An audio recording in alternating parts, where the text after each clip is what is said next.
Import export code வந்து ஒரு பிசினஸ்க்கு எவ்வளவு முக்கியம் அண்ட் தென் நீங்க பிசினஸ் ரன் பண்ணிட்டு இருக்கீங்க உங்களோட கிளைண்ட்ஸ் எல்லாமே ஃபாரின்ல இருக்காங்க அப்படின்னா உங்களுக்கு மஸ்ட் எவ்வளவு முக்கியம் அப்படின்றத வந்து தெரிஞ்சுக்கங்க. உங்களோட கிளைண்ட்ஸ் வந்து ஃபாரின்ல இருக்காங்க இல்ல ஃபாரின்ல எக்ஸ்போர்ட் பண்ண போறீங்க அப்படின்னா உங்களுக்கு இந்த இம்போர்ட் எக்ஸ்போர்ட் கோடுன்றது கண்டிப்பா வந்து தேவை.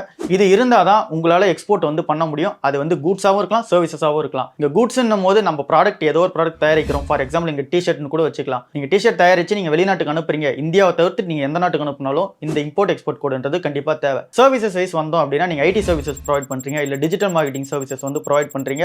அது என்ன சர்வீசஸ் ஆனாலும் இருக்கலாம். அதை நீங்க வந்து எக்ஸ்போர்ட் பண்றீங்க அப்படின்னா கூட அதுக்கும் உங்களுக்கு வந்து இம்போர்ட் அண்ட் எக்ஸ்போர்ட் கோடுன்றது தேவை. இதை யார் இஷ்யூ பண்றாங்க அப்படின்னா கவர்மெண்ட் ஆஃப் இந்தியா தான் வந்து கொடுக்குறாங்க. Directorate General of Foreign Trade DGFT அப்படின்னு சொல்லுவாங்க.